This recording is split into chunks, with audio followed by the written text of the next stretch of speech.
The other point I wanted to make is that I had an interview yesterday that I was asked a hypothetical question. And hypothetical questions sometimes can get you into some difficulty because it's what would have or could have.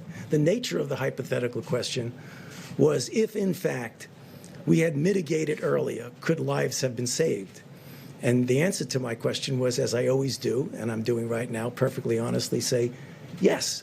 I mean, obviously, if mitigation helps, I've been up here many times telling you that mitigation works. So if mitigation works and you instigate it and you initiate it earlier, you will probably have saved more lives. If you initiated it later, you probably would have lost more lives. You initiated at a certain time. That was taken as a way that maybe somehow something was at fault here. So let me tell you from my experience, and I can only speak from my own experience, is that we had been talking before any meetings that we had about the pros and the cons, the effectiveness or not of strong mitigations. So discussions were going on mostly among the medical people about what that would mean. The first and only time that Dr. Birx and I went in and formally made a recommendation to the president to actually have a, quote, shutdown in the sense of not really shutdown, but to really have strong mitigation.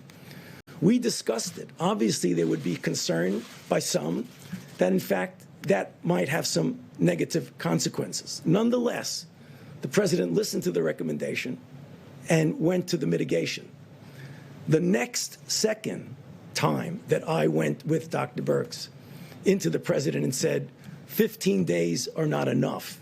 We need to go 30 days. Obviously, there were people who had a problem with that because of the potential secondary effects.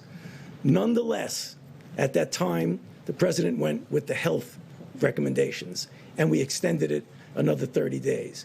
So I can only tell you what I know and what my recommendations were. But clearly, as happens all the time, there were interpretations of that response to a hypothetical question that I just thought it would be very nice for me to clarify because I didn't have the chance to clarify. Thank you. The date on that. Excuse me? The date. You know, to be honest with you, I don't even remember what the date was. But I can just tell you the first and only time that I went in and said we should do mitigation strongly, the response was, yes, we'll do it. And what did he do? Is that the travel restrictions? No. The travel restriction is separate. That was whether or not we wanted to go into a mitigation stage of 15 days of mitigation. The travel was another recommendation when we went in and said we probably should be doing that, and the answer was yes. And then another time was we should do it with Europe, and the answer was yes. And the next time we should do it with the UK, and the answer was yes. In this interview, you said there was pushback. Yeah. Where did that pushback come from? No, it wasn't, and that was the wrong choice of words. You know what it was? When people discuss, not necessarily in front of the president, when people discuss, they say, well, you know, this is going to have maybe a harmful effect on this or on that. So it was a poor choice of words. There wasn't anybody saying, no, you shouldn't do that. Are you doing this voluntarily, or did the president? No, I'm doing it.